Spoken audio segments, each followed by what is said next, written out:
What is up, everyone, and welcome back to yet another episode of Persona 4 Golden. In the last episode, we did tons of story. Nanako died, but then she came back to life. So that's good. Though the dying part, not so much, but the coming back to life part, that's great. I love that. We love Nanako. We don't want anything happening to Nanako. Anyways, in this episode, excuse me, in this episode, we're going to continue onwards with the game. From now until the 8th,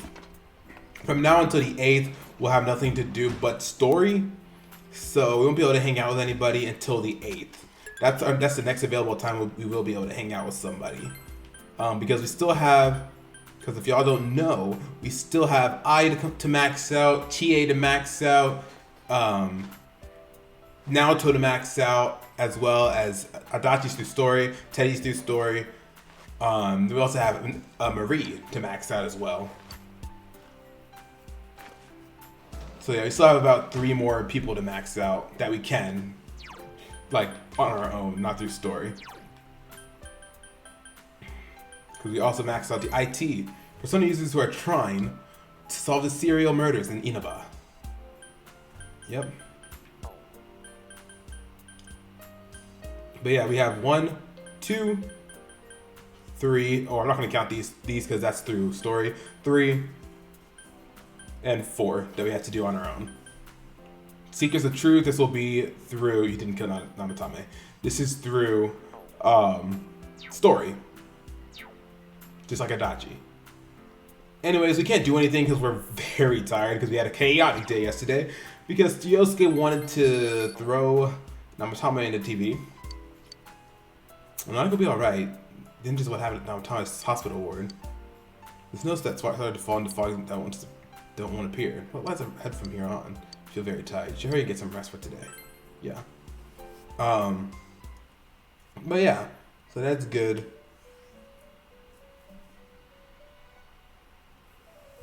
This. Welcome. It's been quite some time. It seems you've been summoned to the Velvet Room. Do not be alarmed. You are fast asleep in the real world. I have summoned you within your dreams. Now then, your journey has taken you quite a distance thus far. Do you believe you'll be able to successfully solve this mystery? I can solve it. Splendid! The precise destination of this vehicle, that too is getting rather hard to judge. If we continue driving blindly, we may end up leading you further away from the mystery that you must reach. Well, why don't we take a moment to look back on your journey? It was for that purpose that I summoned you here tonight. Margaret?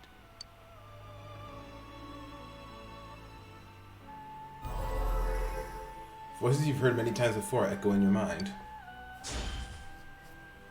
Really getting it is totally different. I mean, really finding yourself. I've been trying not to think about it all this time. But I finally feel like I can face reality. I can't ignore that fact any longer. I need to face the truth head on. What's right? What you should choose to do in life. The answers to those things lie within you. I think I need to start being more selfish. I'm going to think about my life and set my own path. I was scared, but I've learned my lesson now. I won't just try and escape into my own personal time. We are experiencing the words engraved into your memory during your journey. Failing to understand and failing to listen are rather different things. All right, let's go ahead and think this through as much as we need.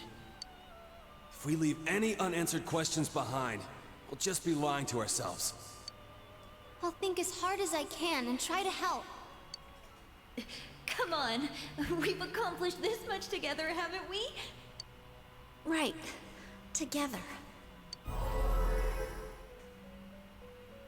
And it seems you have comrades with you as well. those heading in the same direction through this dense fog.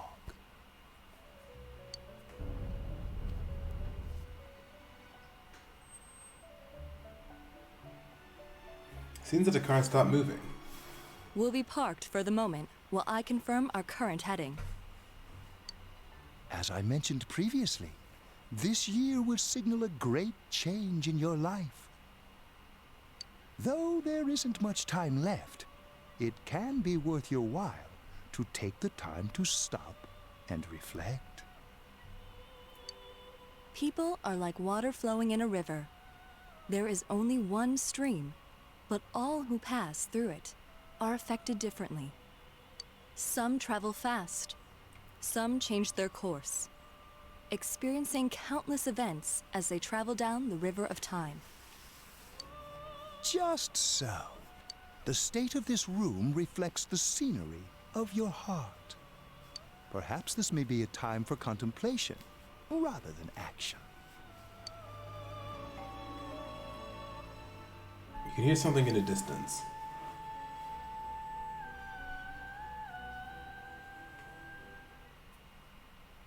All right. The 4th. Seems like you've been sleeping up until now. You hear the doorbell ringing. Someone seems to be at the door.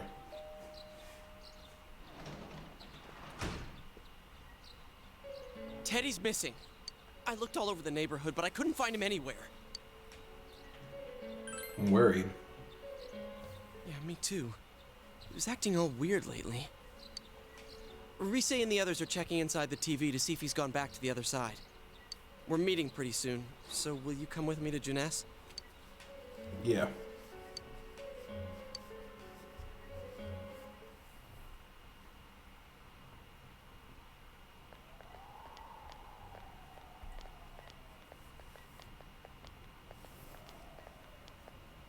It's no use, man. We can't find him. No luck for me either. I didn't sense anything over there. The fog's so dense it might be affecting my readings. I wish I could do better. I'm sorry. Ted. Don't tell me he really went back to his world this time. We told him over and over that he could stay here. We recalled a mysterious dream he had last night. So maybe it's time for contemplation rather than action. That is what Igor said, but...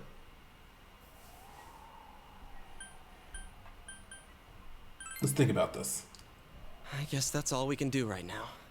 He plays dumb a lot, but he's attached to us deep down. He wouldn't disappear without saying anything, right? I'm worried for Teddy myself, but let's trust in him and await his return. Right now we must concentrate on the case. It won't be long before Namatame is transferred to another location. We must hurry, or we will miss our only chance to get his perspective on this. You know, I've been thinking about the case since, but something just doesn't seem right. Let's quickly review the facts. Of all the victims, only 2 were killed. Miss Yamano the announcer, and Saki-san. From the documents we found in the car, we know Namatame had some sort of dealings with them. After that, there were multiple attempted murders in which we were targeted. It was only when he took Nanako-chan that we caught him in the act, identifying his modus operandi in the process. When I hear you put it like that, sounds like the dude's guilty. As a result of Namatame's arrest, the police admitted that Mitsuo Kubo was a mere copycat killer. Back up to yesterday. Remember when you said Namatame didn't have a motive to kill the announcer? That's what's bothering me. Right. Either he's completely nuts, or we're misunderstanding something. You lost me. She's trying to say that if Namatame is sane, then there may be facts in the case we don't know about yet. Sane or insane? Sounds like a play I saw before. When he talks about saving people, what does that actually mean? I don't think there's any doubt that it includes kidnapping people and throwing them into the TV. Could he mean saving them through death? He did call himself a savior, and said that the other side is a wonderful world. So they'll be saved if they die? What a bunch of crap! The bastard should have gone and saved himself. What do you think, Senpai? There's something else. If you think about it normally, it's gotta be him. But there ain't nothing normal about that world anyways. There's something I've been wondering about for a while. When we first encountered him, he said, "You're the ones I saved. Don't worry, I'll save this girl too." So, if he saves people by killing them, did he save us too? Wouldn't he actually have failed to save us? You raise a good point. If he thinks that salvation comes only through death, his words to us make no sense. And another thing, the Namatame who appeared on the Midnight Channel said he failed to save Nanako-chan. Well, maybe he really was trying to save the victims by putting them inside the TV. Come on, don't get all quiet like that. You guys know I just say the first dumb thing that pops into my head. The possibility that he truly intended to save us. But he's still the one who threw in Saki-senpai and that announcer, right? Sure, we haven't nailed down his motives, but that doesn't change the fact that he killed them. Or what? You think someone else was involved? Possibility of a culprit besides Namatame. Could there be something that proves this possibility?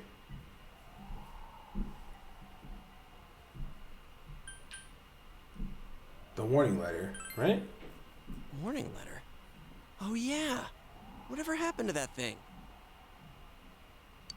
If Namatame's the killer, he must have been the one who wrote it, right? Let's review them.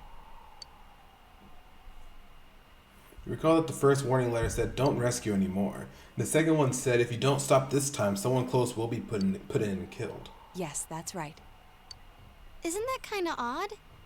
Would someone who thinks he's saving people by killing them write stuff like, "Don't rescue or kill"? Yeah, and the will be put in and killed part doesn't make sense either. If the killer was writing it, wouldn't it be more like, "I'll put in and kill"? Hey, could this mean... Namatame didn't write it. Yeah. It's almost like someone else wrote this letter. But only the killer would write such a letter and deliver it to Dojima-san's house, right? If someone else wrote it, that could only mean... Dear God. Since this is such an unusual case, I was absolutely convinced that other than the Kubo incident, there was one culprit. So Namatame really was trying to save his victims? Everything is exactly the opposite of what it first seemed. In Namatame's parlance, failing would have been the first two cases when the victims died. If he had used his method twice and failed both times, he would hardly have continued using the TV, and yet he did. It all seems to suggest that someone else wrote this warning letter while observing the entire case. Someone else? Then, it wasn't Namatame that killed Saki-senpai and the announcer? We can't say for certain yet. We urgently need to speak with Namatame face to face. We all work together to take another step toward the truth. And with that, rank 2 for the Seekers of Truth. 8 more to go. How though? After what happened yesterday, they said they're gonna tighten security. I have a plan. But there's no time to waste. Let's hurry to the hospital. Alright, let's do it.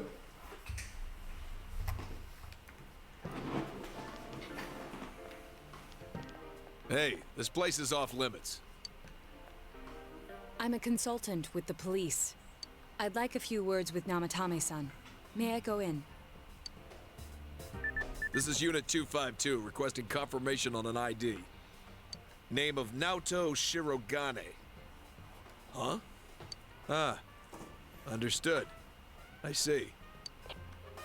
Well, you're on the list. I can give you a few minutes, but I'll have to record your conversation with him for security purposes. Not that I expect you'll get anything coherent out of the guy. He's been spouting nothing but gibberish. I'd like him to accompany me as well. He has no identification, but this is an emergency situation, and he's here in Detective Dojima's stead. Huh? Detective Dojima sent him? I wasn't informed of this. I'll vouch for his identity. Well, I guess it's better than dealing with the man himself. We have our hands full with the transport procedures, so the last thing we need is Detective Dojima running wild. Detective Adachi is busy somewhere too. This is Unit 252. Huh? I see. Has something happened? There's something about a suspicious object out in the lobby. Ah, well then, this works out nicely. You should back up your colleagues downstairs. We'll keep watch over Namatame-san. A disturbance in a hospital lobby, after all. It sounds serious. If anything happens, hit the nurse call button. I'll leave the rest to you. Understood. Please be careful. I knew they were undermanned, but I didn't expect it to go this smoothly. Wow! There's nothing much inside that suspicious object, so he won't be gone long. All right, then now's our chance to talk to Namatame.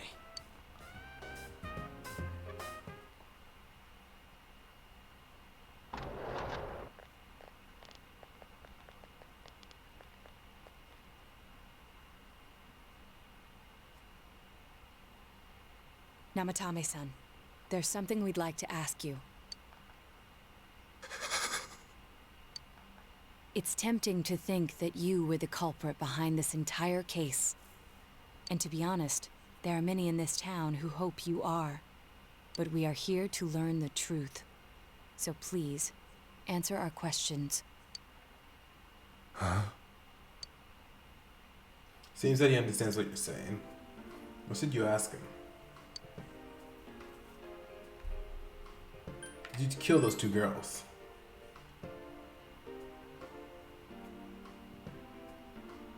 They were killed. I couldn't save them. Who'd you throw in first? Huh? Me?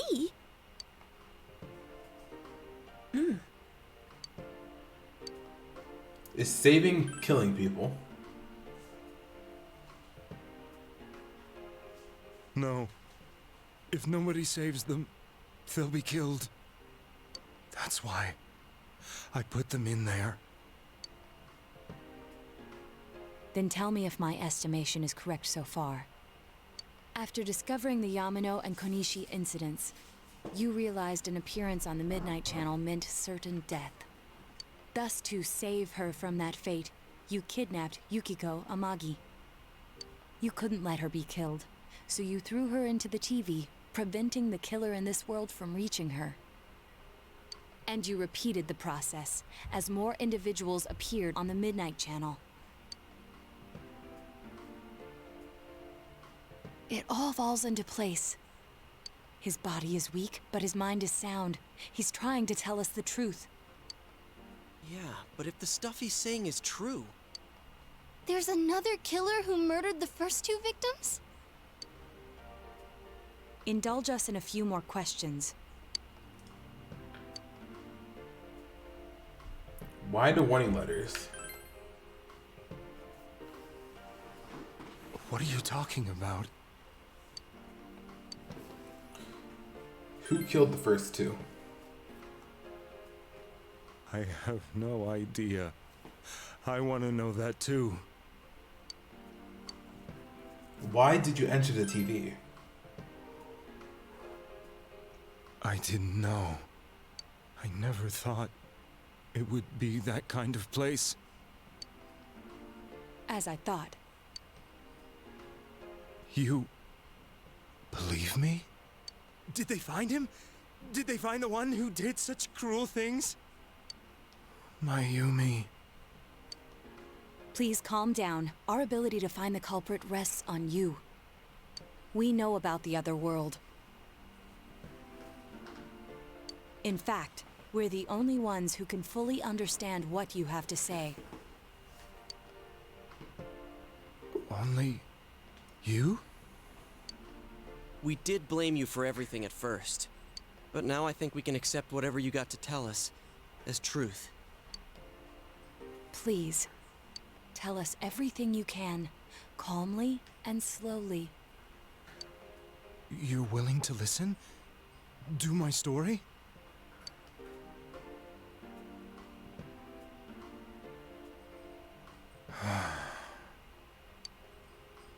All right.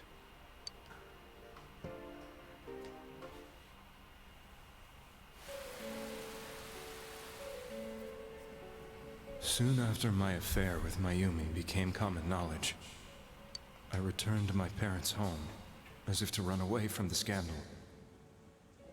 And I started drinking heavily to drown my anxieties.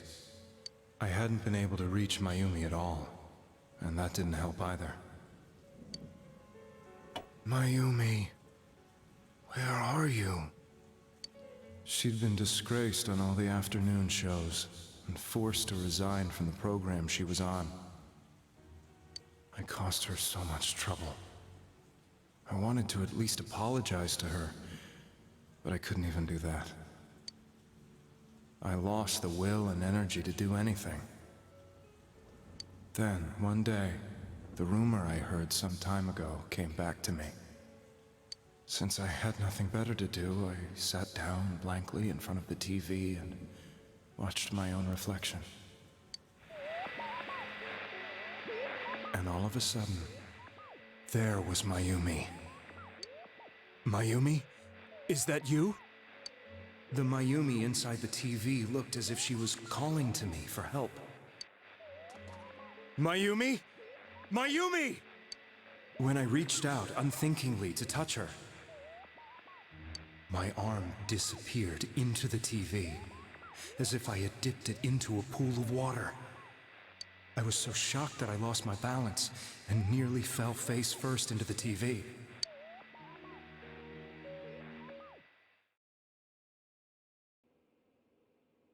I was so scared. I couldn't understand what just happened. I thought maybe I'd gone insane. In the end, I decided to think of it as just a dream, and I went back to the city the next day after finishing work. The next afternoon when I got to work, I was fired on the spot, as I expected. That wasn't what broke me, though.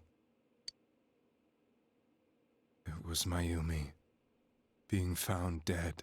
And not just that, but it had happened in my hometown. Namatame is casting his eyes downward painfully. I was dumbstruck. But later on, I remembered the image of Mayumi I'd seen that night. Was it not a dream? Could it really have been an SOS from Mayumi? I hadn't touched another TV because the first time was so terrifying, but I decided to try it again. And I confirmed that none of it was a dream. So that image, was it something Mayumi showed me, calling for help? That's how I felt. And eventually, you learned of the Midnight Channel.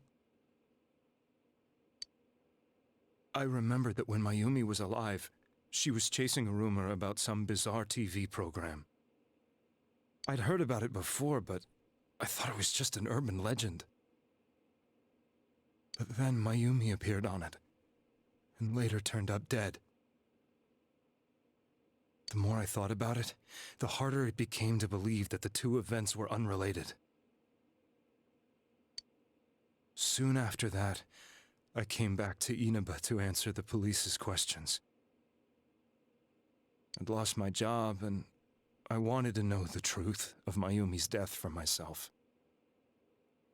Then, on another rainy night, someone else appeared on the Midnight Channel. It was a girl. She looked like she was calling for help, just like Mayumi. The first thing that came into my mind was, maybe this girl will be the next to die. And that was Saki-senpai. I'd been following all the news about Mayumi, so I noticed right away that she was the girl who found Mayumi's body. And if my hunch was right, she'd be the next victim. I didn't want her to die the way Mayumi did. So I desperately kept watching. I was consumed with the idea of rescuing her. Then, little by little, her image on the screen came into sharper focus. It became sharper? How did you find out it was her? After I came back, my father couldn't bear to see me in such low spirits, and gave me a job with the family business. I met that girl when I delivered a package to the liquor store.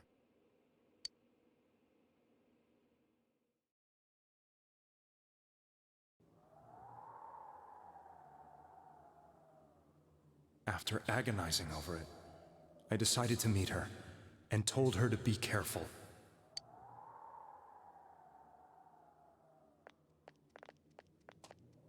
But that same night, on the TV,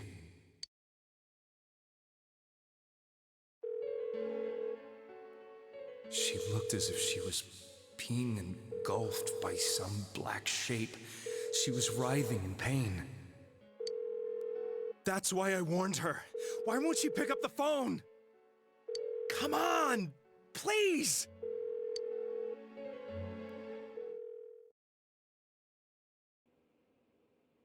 The next day, they found her dead.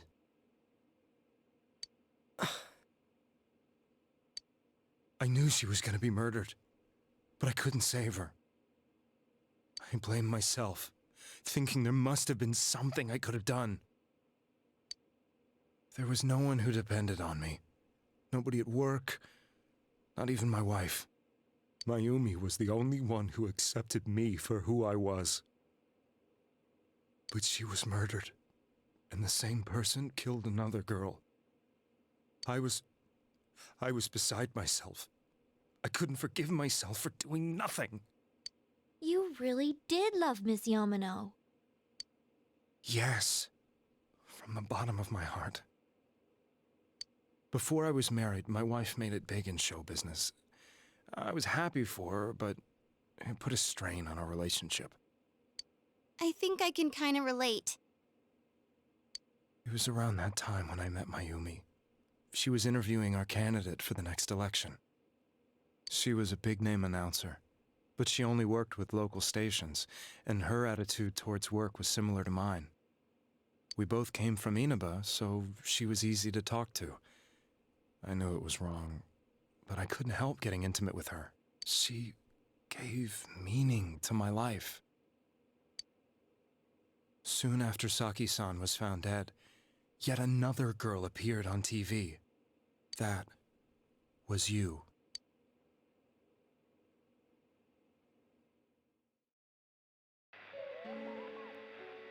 She'll be kidnapped next, and murdered. I can't let her end up like Mayumi and that other girl. This time, I'm gonna do something. My opponent was a murderer who left no clues to his identity. I thought hard about what I could do to protect her from someone like that. I'll never convince her. If she gets suspicious and they arrest me, who'll save her then? The girl inside the TV looked as if she was smiling at me. And that's when it hit me. I apparently had the power to go through the TV screen to the other side. Then, what if I put her into the TV and give her shelter there before the killer gets her? What are you trying to tell me? That it's safe over there? Is that it? The girl inside the TV seemed to smile at me again.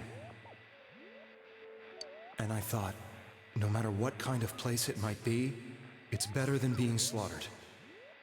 Once things calmed down, I could just let her out again. If she's inside the TV, there's no way they can find her.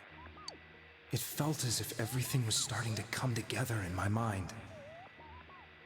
Could it be that Mayumi gave me that power to prevent any more victims from meeting her fate? Was it my mission to save people? But there was a big problem. If I explained the situation to the victim, they wouldn't understand. I had already tried that and failed miserably. It seemed the only thing I could do was to take them away. If that was my mission, I'd just have to do it. Or so I thought. Mayumi, please lend me your strength.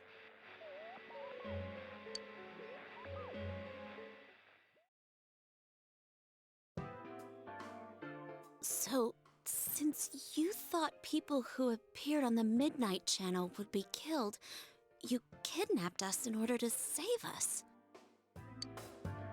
Mission?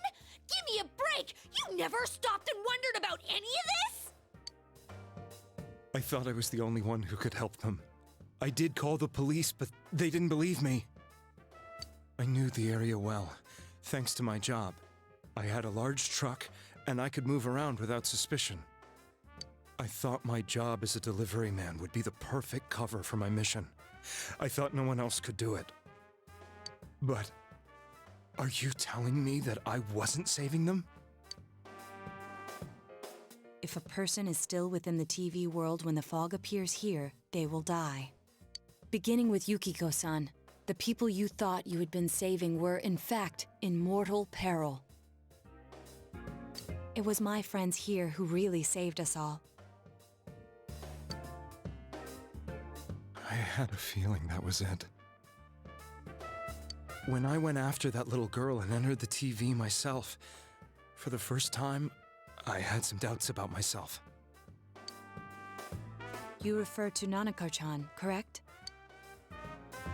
The police were after me, so I had to get away.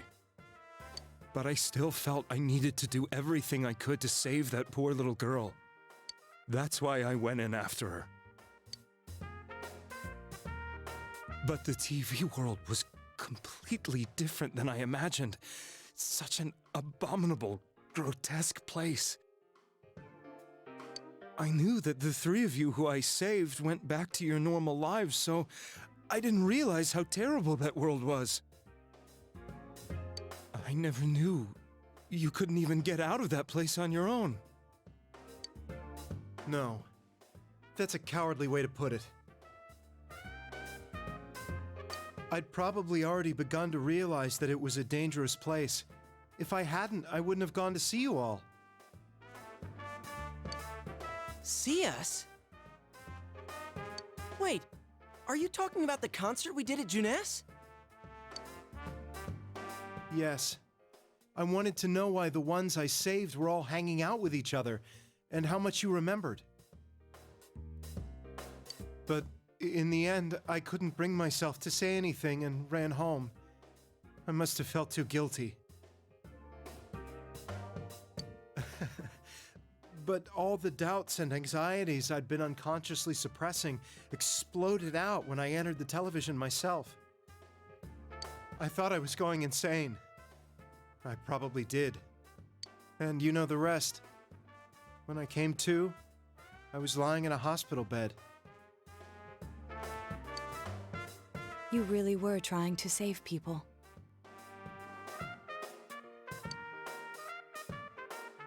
But I ended up doing just the opposite.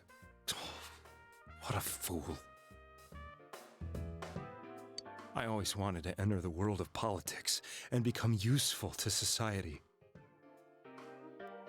But after losing my job and the woman I loved, all I had left was this power. I convinced myself that world was some sort of sanctuary, and I secretly believed myself to be a hero.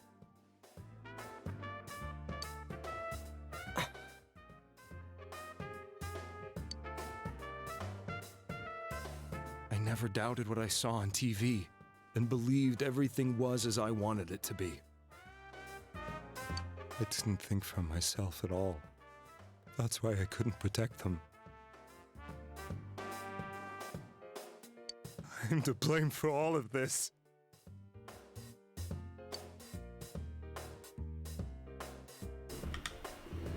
What's done is done. I suppose so. But the things I've done are too serious to be brushed aside like that. I have no intentions of running away from my crimes. I'm prepared to face the consequences. Kidnapping is already a serious crime. And on top of that, I put all those lives in danger. I'm sorry. The Midnight Channel and the other world, you can hardly be blamed for failing to understand them properly. We must apologize to you as well. Had we let our emotions blind us to the truth, we would have piled all the responsibility on you. I guess from your point of view, people did stop dying once you started saving people. The more you did it, the more you really believed you were preventing their deaths. I'm such a joke. I'm sorry. I'm getting a little tired. What are you all crammed in here for? My apologies. We'll be leaving now. Wait. I beg you, please, find whoever's behind this. You children are the only ones who know about that world.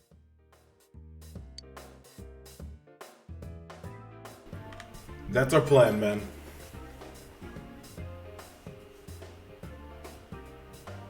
It's all clear now. He never committed any murders. It was another party who threw the first 2 victims into the TV. Take another step toward the truth. And with that, rank numero 3, going the Seekers of Truth. 7 more to go. Now get out of here! I told you, he's almost ready to be transported. We can't have anything else happen. Sheesh. I better not see you rascals here again.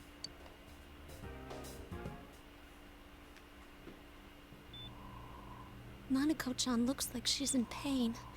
She's fighting for dear life. This was the last place we saw Teddy, right?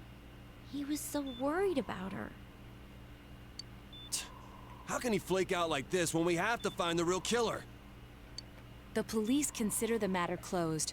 We'll have to do all the investigation from here on out.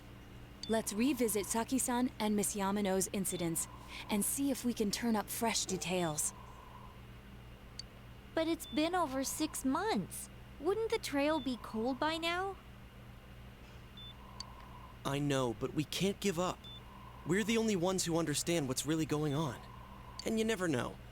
People might remember some things now because they've had so much time to think about it. Let's split up and talk to people all over town tomorrow. We'll meet up in the evening to discuss our findings. I hope we can find out something about Teddy, too.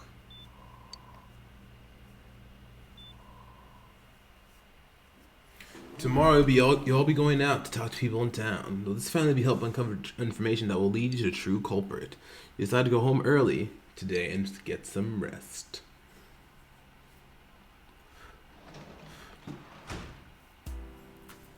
All right, and with that, I think that's a good place as any to end off the episode. So thank you all so very much for watching this episode of Persona 4 Golden. If you haven't already, go ahead and hit that like button, comment down below, and don't forget to subscribe. Become a royalty today. We'd love to have you in our community. Thank you all so very much for watching, and I'll see y'all in the next episode.